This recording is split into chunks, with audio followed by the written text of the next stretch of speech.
تھا کہ ایک دشمنی سی پیدا ہو جاتی تھی دل میں حضور کے خلاف اور صادق الایمان مسلمانوں کے خلاف، کہ یہ انہوں نے ہمیں مشکل میں ڈال دیا ہے۔ ہم ایمان لائے تھے، ہمیں کیا پتا تھا کہ ایمان کے تقاضے یہ ہوں گے؟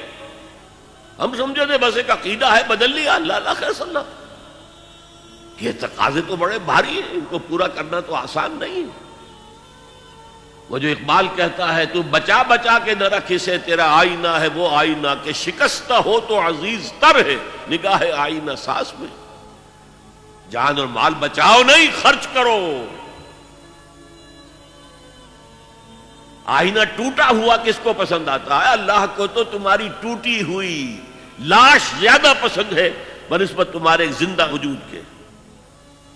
حضرت حمزہ کی لاش جب آئی تھی حضور کی نگاہوں کے سامنے، ناک کٹی ہوئی ہے، کان کٹے ہوئے ہیں، پیٹ چاک کر کے کلیجہ چبایا گیا ہے، اللہ کی نگاہ میں اس کٹے پھٹے جسم کی جو قدر ہوگی اس کا ہم اندازہ نہیں کر سکتے۔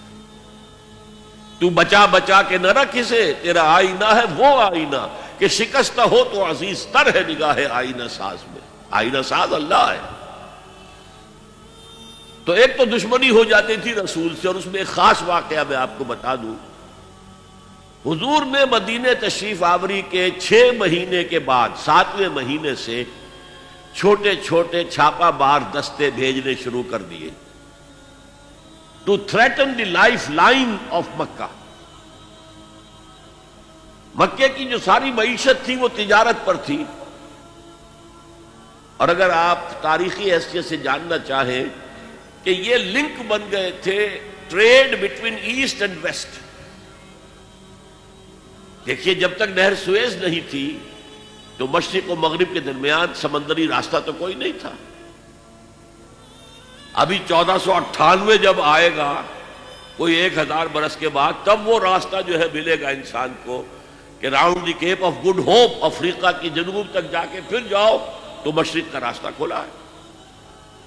تو ہوتا کیا تھا، یورپ سے سامان تجارت آیا اور شام کے ساحل پر اتر گیا۔ ادھر ایسٹ انڈیز سے جاوا، سماٹرا، ہندوستان، چائنا، ادھر سے مال آیا سمندر کے راستے سے اور یمن کے ساحل پر اتر گیا۔ And between these 2 points caravans of the Quraysh, they were going to and fro۔ جنوب میں گئے، سردیوں کے زمانے میں وہ جاتے تھے جنوب میں، گرمی کم ہوتی تھی یمن کی طرف، وہاں سے مال اٹھایا اور چلے اب شام تک پہنچ کر شام کے ساحل پر پہنچا دیا۔ وہاں سے شام کا ساحل یورپ کا آیا ہوا سامان اٹھایا اور وہ لا کے سیدھا جنوب میں، سیدھا راستہ تھا بالکل سیدھا، اسٹریٹ ٹو دی نارتھ، اور وہ جو ہے آ کر یمن پہ اتار دیا۔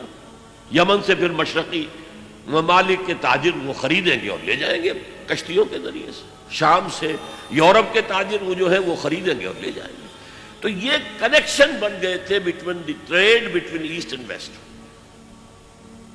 اور ان کو یہ سہولت حاصل تھی، پروٹیکشن حاصل تھی کہ کوئی بھی قبیلہ عرب کا ان کے کیروان کے اوپر حملہ نہیں کر سکتا تھا، because they were the custodians of کعبہ، اور تمام قبیلوں کے بت کعبے میں رکھے ہوئے تھے as if they were hostages with them۔ کوئی قبیلہ ان کے خلاف جارحیت کرے گا تو وہ اس کے بت کی گردن مروڑ کر باہر پھینکیں گے۔ اس وجہ سے انہیں اس پوری تجارت کے اندر، اور ان کی جو مالی حیثیت بہت بہتر تھی قریش کی، بقیہ پورے عرب سے، اس کا سبب یہ تھا۔ اب حضور نے کیا کیا؟ اسے تھریٹن کیا، we are very much here now. This can be called the economic blockade of Mecca. یہ تھا پھر جس کے نتیجے میں، اچھا اس وقت تک قرآن مجید میں قتال کا حکم نہیں آیا تھا، یہ حضور کی اپنی تدبیر تھی، اپنا اجتہاد تھا۔ تو وہ کہتے ہیں دیکھو جی ابھی قرآن میں تو حکم آیا نہیں، یہ تو کچھ ایڈونچرس آدمی معلوم ہوتے ہیں، ایمبیشس آدمی معلوم ہوتے ہیں، انہوں نے ہمیں مصیبت میں ڈال دیا۔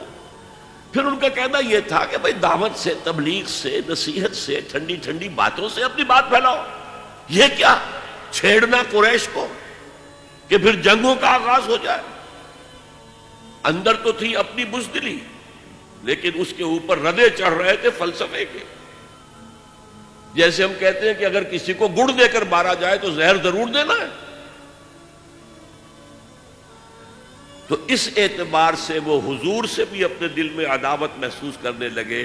اور یہ جو مسلمان ہیں، یہ فینیٹکس، یہ پاگل، یہ جذباتی لوگ، یہ نہ دائیں دیکھتے نہ بائیں دیکھتے ہیں، نہ سامنے کے خطرات نہ پیچھے کے حالات، نہ انہیں اپنے بیوی بچوں کا کوئی خیال ہے، کچھ بھی نہیں. اور یہ فوراً کھڑے ہو جاتے ہیں، چل پڑتے ہیں، فوراً لبیک کہتے ہیں. جب یہ لبیک کہتے ہیں تو ہم نمایاں ہو گئے نا. اگر سب بیٹھے رہتے تو ہم بھی انہیں میں شامل رہتے. اس وجہ سے پھر وہ عداوت کا درجہ ان کے اندر پیدا ہو گیا. یہ تھرڈ سٹیج ہے ٹیوبرکلوسس کی. نفاق جب اس درجے کو پہنچ جاتا تھا تو اب اس کے علاج کا کوئی امکان نہیں تھا. یہ ہے غیر شعوری نفاق. وہ اپنے آپ کو مسلمان سمجھتے تھے، مسلح سمجھتے تھے، تو یہ پھیلا رہے محمد اور اس کے ساتھی صلی اللہ علیہ وسلم. خامخواہ چیلنج کر رہے ہیں قریش کو. یہ انداز جیسے کہ سورہ بقرہ کے دوسرے رکوع میں ہے، وَإِذَا قِيلَ لَهُمْ لَا تُفْسِدُوا فِي الْأَرْضِ قَالُوا إِنَّمَا نَحْنُ مُصْلِحُونَ. جب ان سے کہا جاتا تھا دیکھو اللہ کے دین کو قائم کرنے کے لیے ایک جمعیت فراہم ہوئی ہے، اس کے امیر محمد ہیں صلی اللہ علیہ وسلم، اور اب عالمی اصلاح کا ایک پروگرام پیش نظر ہے، تم اس جماعتی زندگی میں رکھنا ڈال رہے ہو تو گویا کہ فساد مچا رہے ہو. وہ کہتے نہیں، ہم تو جی اصلاح چاہتے ہیں، مصلحین ہیں. یہ فساد تو تم مچا رہے ہو، جنگیں تم نے شروع کر دی ہیں. ہم تو کہتے ہیں کہ صلح کے ساتھ کام کرو اور دعوت و تبلیغ کے ذریعے سے، صرف اس مشنری زیل کے ذریعے سے اپنی بات کو پھیلاؤ. یہ تھے مدینے کے منافقین. اب چند باتیں میں اس نفاق کے ضمن میں اور عرض کر دوں. حضور نے فرمایا صلی اللہ علیہ وسلم نفاق کے بارے میں، ما خافہ الا مومن وما امنہ الا منافق. نفاق کا خوف رہتا ہے صرف صاحب ایمان کو، اور نفاق سے اپنے آپ کو محفوظ سمجھتا ہے صرف منافق. صاحب ایمان تو ہمیشہ اس فکر میں رہتے تھے ہم سے کوئی کمزوری ظاہر نہ ہو جائے، مال اور اولاد کی محبت کہیں ہمارے قدم نہ روک لے، کہیں اللہ کے ہاں ہمارا شمار منافقین میں نہ ہو جائے. کوئی چھوٹی سی تقصیر ہو گئی تو وہ بھی انہیں معلوم ہوتا تھا کہ جیسے پہاڑ ان کے سروں پر آ گیا ہے. حضور نے فرمایا کچھ لوگ ایسے ہوتے ہیں کہ اگر گناہ کر بیٹھتے ہیں تو ایسے محسوس کرتے ہیں کہ پہاڑ تلے آ گئے، اتنا بوجھ، اتنا احساس کے اوپر ثقل. اور کچھ لوگ ایسے ہوتے ہیں کہ بڑے سے بڑا گناہ کر کے بس اتنا سا احساس ہوتا ہے کہ ناک پر مکھی بیٹھ گئی تھی، ہم نے یوں کیا اڑا دیا، بس اتنا احساس. وہ ضمیر نام کی اندر شے وہ بتاتی تو ہے تم نے غلط کام کیا، اس سے زیادہ نہیں، مکھی اڑا دی خلاص. تو ما امنہ الا منافق. نفاق سے اپنے آپ کو محفوظ اور مامون سمجھتا ہے صرف منافق. یہ غیر شعوری نفاق ہے نا. وہ نہیں جانتا کہ میں منافق ہوں، وہ تو کہتا ہے میں مسلم ہوں، میں محمد کے پیچھے نمازیں پڑھتا ہوں صلی اللہ علیہ وسلم، میں روزے رکھتا ہوں،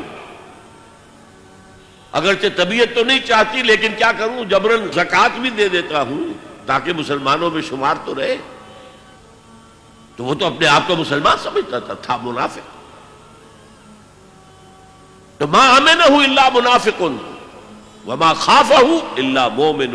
مومن کو خوف رہتا ہے کہ کہیں میں نفاق کی سرحدوں کے اندر داخل نہ ہو جاؤں. هي الحلقات تحفظني بآيات من القرآن، هي الحلقات تملأني بحب المصطفى العدنان.